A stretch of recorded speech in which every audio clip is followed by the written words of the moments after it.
Welcome back, everybody, to another episode of Integrate This EdTech podcast.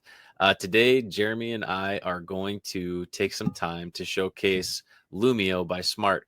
Many of you are probably familiar with Smart as a company, and when they first started putting smart boards in schools, Smart Notebook was that software that was tied to your desktop, and you could create some really cool files and games and things like that, and it's supposed to add a lot of interactivity to your teaching. And as things have progressed, this Lumio has actually been around for years now, and it's more of like the online suite for Smart. And so Jeremy and I are going to showcase some different pieces of that. We're going to try to give you two perspectives here. Jeremy is new to the platform, and so he'll be showing you a couple of things that he's learned in his time with it. And then I've been using it, and we've paid for licenses through our company and for our educational learning centers for years now. And so I've spent a lot of time with it. And so we'll try to give you some different perspectives there and show you all the cool things that you can do with it. And you would actually, sometimes I'm surprised because we have schools that are paying for this license because they have smart licenses and they don't even know that Lumio is available. We've run into that quite a bit. So even if you're curious, you can check it out. You can sign up for free, or you might already have a license. So definitely we'll take a look at some cool things today. So this is definitely a topic for me that I know I was not as excited about doing as you were, because we never had smart boards in any classroom that I ever taught in. I remember getting an InterWrite board, the first one that I had, and then eventually, we went to Promethean in our district, and then from there we went to Clever Touch, and never saw a smart product. So I always kind of felt like I was unfamiliar with that whole product line, right? But I do have to admit, I literally just played around with Lumio stuff yesterday. David gave me some access, and I set up an account and started playing around with some of the things that you could do within there, and not even creating stuff originally, my own stuff, which I know David will get into, but really just kind of exploring the content that's already there, and editing and adapting it for my own, how I would use it, right? And so really it's like one of those things where I just kind of avoided, like, I knew about Lumio and I knew it was there, and I just avoided it because I didn't want to admit to people I didn't know anything about it. And so, little vulnerable me here is going to put myself out there and say that, yeah, if I can learn this stuff, then I know you can too. So let's jump in, right away here and take a look at what that Lumio dashboard looks like once you're all signed in. And looks pretty simple, looks pretty easy to navigate here once you are involved. One of the things that, those pop-up windows always come up. One of the things that I was looking for right away is some other content that either Lumio created or has been made public and available within the library that Lumio has. And so from the tabs on the top, I went into Lumio Library, and they have, a nice set of featured activities that are available, sometimes based on like brain break type things or a mindfulness activity.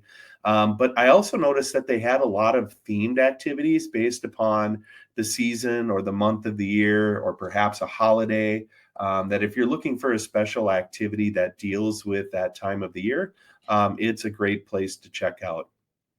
They also have a lot of different manipulatives depending on what you're teaching, like who knows how to read an analog clock anymore, other than me. I believe I do still. I learned that a long time ago, but it's like cursive writing. If it's a skill you don't use, it just disappears, right? And you can see that they've got it in there by, math, reading, and different content areas as well. They also have a place to search for resources and the ability to select different grade levels and the subjects that you teach. Like, I don't know, for example, let's say I wanted to pick 7th grade, and I wanted to pick it to be a science, and I want it to be on gardening.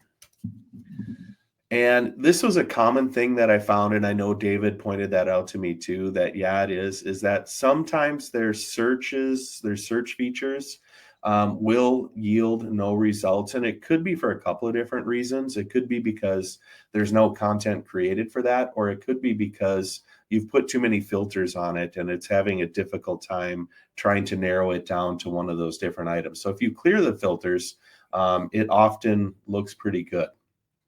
But I did, and I, was looking for something out there that had to do with plants.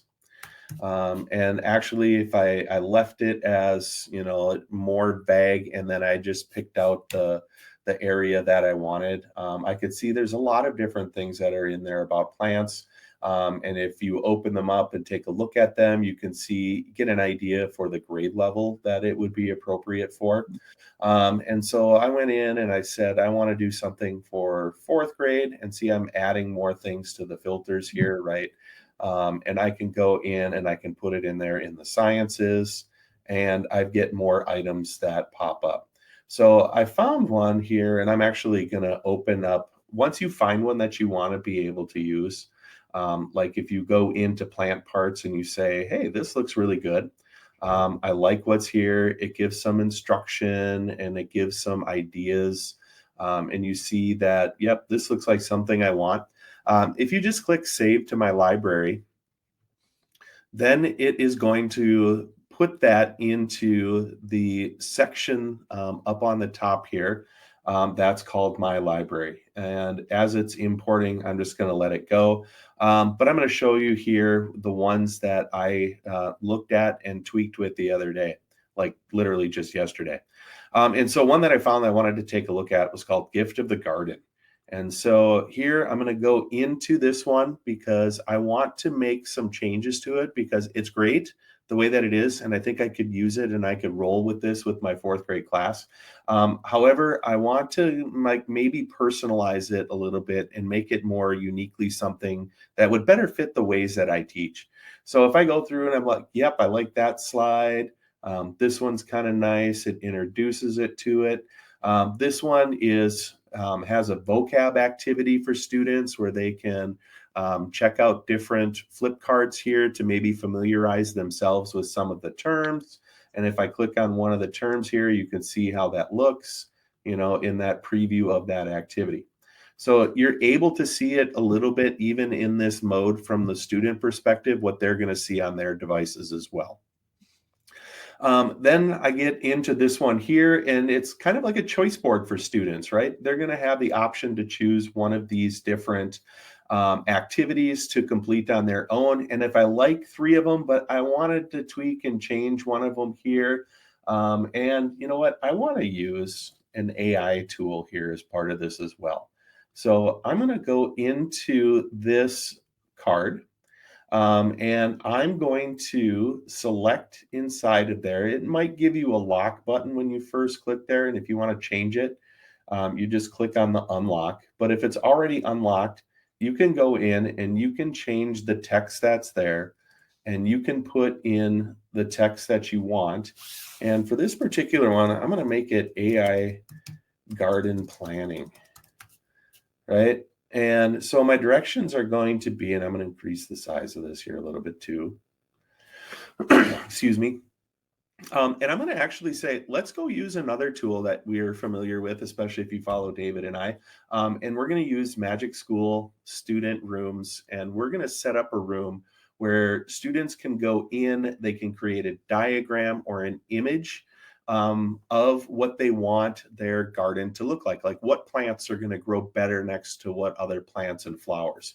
And so I give some direction like, hey, you've got to use 6 different plant or flower varieties, and then use the tools that are available in Magic Student, whether it's a chatbot tool or whether it's the Adobe Image Creator, that you could actually then set up kind of like what you might want to put in your garden. And if you wanted to draw it out on paper instead of having the AI do it, you could definitely do that too, kind of giving people options. But then they could choose these other ones there as well. And as you can see, it was really easy to change that content to make it more uniquely what I would do with kids, right?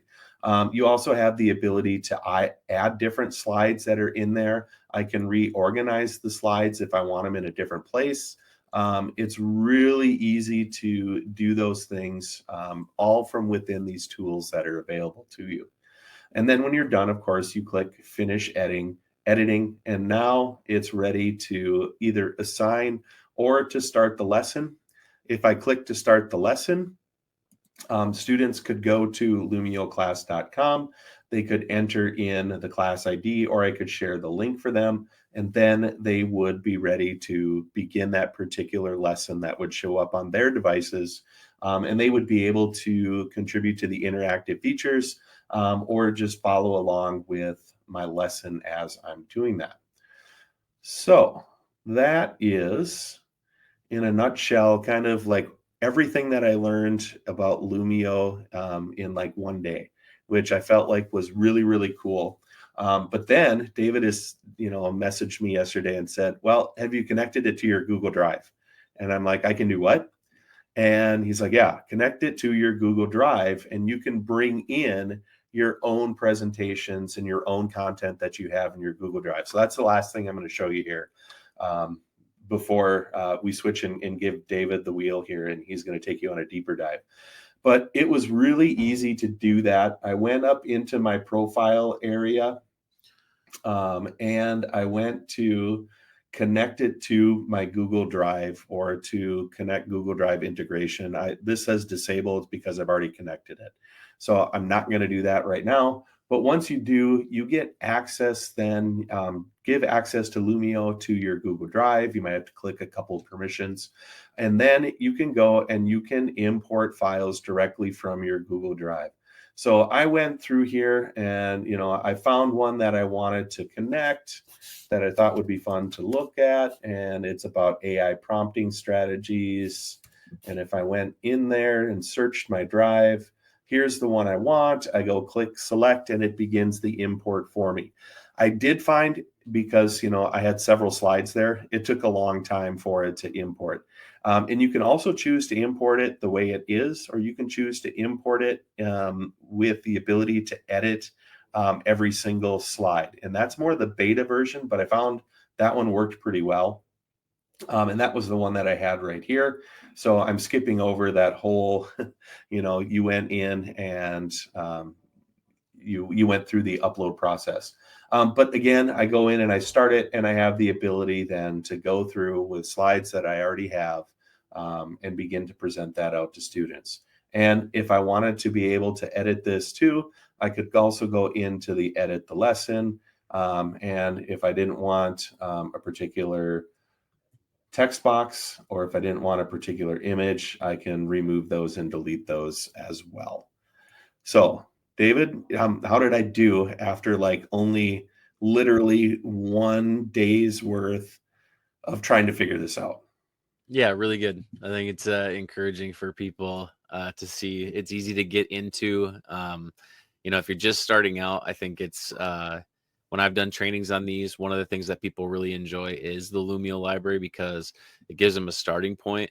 Like if they're not totally comfortable creating from scratch necessarily, it's a good starting point, if for nothing else, just to see like what have other people done, how do they kind of construct these things, taking lessons and making them your own and editing them and that type of stuff. So it's a good entry point. So well done. Cool. Well, I appreciate the positive feedback. Yep. So I'll just add too with the Google thing that you had mentioned. If you want to throw my screen up there, you can. Okay. Once you do connect it, like as Jeremy did, what'll happen is it'll kind of like Google Classroom style, where once you do it, it'll create a Lumio folder within your Google Drive, which is nice too. So I just have mine pulled up here so you can kind of see, from your drive, there'll be a Lumio folder. And then if you do have the Lumio extension downloaded, it's kind of a nice little feature too, where if you go to create something and you go to new, you can see there'll be your like a Lumio extension in Drive, and it'll bring you directly over to Lumio, and then you can start to create from there. So it's kind of a nice little to the page. Yeah. Yeah, so Okay. almost like it's just more of a quality of life type of thing, but Hmm. I think just maybe what's more valuable is having this in here, and then, let's say I want to work on my ancient Rome one, I can click on that directly from my drive and it open up Lumio and go straight to the project itself. And then from here, you could get into like your editing it if you Yeah. want to. So, Yep. yep. So some pretty cool stuff there See, I'm with I'm that. still learning, you know. Yep. Yeah. Yeah. And that's like I said, it's kind of like a quality of life thing, ease of access, when you make those. But I would say the more important thing is what you were showing too, with just when you do or just the fact that when you do connect and enable the integration, importing the resource directly, from your Google Drive to start working on it is great. Because then we're talking more Right. about like Google slideshows that you may have already worked on for a unit or you've got. And so that's kind of where I'll start off, and I'm just going to really go through what are some of the things that you'll find on here. With what Lumio has to offer. And then I'll talk a little bit too about the setup, because so much of what you're going to find in the Lumio library, or what you're going to want to do as a teacher, is going to be from the standpoint of setting things up, right? So, um, like from the very beginning, even if you don't have your Google Drive enabled, which is very easy to do, it's just signing in and connecting them up. Um, and the one of the great things about Lumio is that you have the ability to mash all these different resources together, right? So you can take like bits and pieces from things. So if you, and the best way to describe that is like if you've got, a PDF worksheet and you have like a little bit of something on a topic in your Google Slides, and then you've got like a PowerPoint or something, right? You can take and you can pull all those together and make them into one Lumio file. And then with that, let's say that you have a pretty dry lesson plan that's in your Google Slides. Well, I never had a dry lesson. I don't know what you're talking about. yeah. Well, for those of us who do, Okay. yeah, Jeremy aside, some of us we didn't have great lessons sometimes. So if you had that, you could pull it in from your Google Drive, and then start to utilize building in some of the features that Lumio has, right? So a lot of what they're going to have, like in their templates and their ready-made resources, is more engaging or interactive content. So I think it's nice because you can pair all these things together, and it's not like I can only take one Google slide and then start to put things together from these activities. I can take an introductory slide from a Google slide, grab a page from a PDF, grab a page from a PowerPoint, and still do all the interactive stuff with it. So it's like really a blank slate, and you can build it however you want. And if you looked at Jeremy's when he was going through the example there in the loop from the Lumio library, you saw a little bit of that. You saw like every slide is kind of like it can be treated as its own thing, and could be a small piece of a larger part, right? Like you had a shout out activity in that one that you showed. Okay, so let's talk a little bit about this. So you've got the import resource right here. So if I want to, one of the things I can do is let's say I want to start off from my computer, and I'm going to grab like this basic categorization PDF. This is from Teach Engineering. So I pull that in, and one of the things that's really nice, and we'll see how long this takes. Sometimes it processes a little bit slowly, especially the longer it is, I'll just say.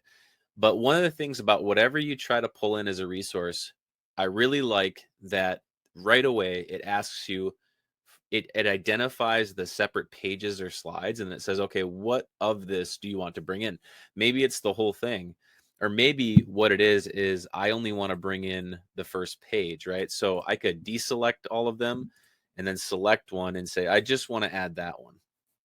Okay, I want to add that page from the PDF. And we're gonna have to use our imaginations here a little bit, because I'm not gonna have a ton of things that are matching. But PDF page is our start, right? Then from there, I want to add a new slide into it potentially. So maybe I want to go and I want to say, okay, now I want to grab, I know I've got something on categorization in my Google Drive folders. So I'm going to grab that. And again, I'm kind of grabbing at random here. But the principle is that you've got the ability to grab from different areas. Um, it's going to do the same thing. It's going to pull it up and you're going to see it's going to ask me like, what slides do you want from this, right? So I would say, okay, well, I only want this one. So, and this is just an example of where we have a PDF piece here. We have a Google slide piece here. You can do the same with PowerPoint. I'm not going to do that as well. I think you kind of get the point, but the PowerPoint, if you will. But then from here, right, I can click plus and then get more into the stuff that Lumio provides as a tool within here. So what, is it a YouTube video, game-based activity, whatever you want to do there. So the one thing too that I'll say is that when you pull these in, you almost have to think of these as like it's like a static image. Like one of the things that's nice that they're doing with the beta, if you'd like to join the beta, I can show that in a minute. But there's some AI stuff that's coming along with that, but also there's the ability to edit things. So one of the hangups with Lumio is that when you import like a Google slide, you don't have the ability to actually edit that slide within Lumio, right? It's almost like I've got to edit or change things from the original program, so that being Google Slides, so that when I bring it over to Lumio, it is almost like that finished product. That being said, if you don't have the beta or if that's not something you're using, you still have the ability to use some of these tools, which allows you to, like mark up or overlay certain things like writing, text. You can even throw images and shapes and things on there too. So that's one nice thing that has been around for a while that you can do. But what I like about the beta, and hopefully this will, eventually get released as part of the actual program, is when you upload a slide, you can edit it within the Lumio platform as opposed to having to go back and forth between the applications, which is nice. So that's something to definitely be on the lookout for. Another thing that we should point out is with any of these slides that you create over here, this is maybe an opportunity to look at the pages that are provided.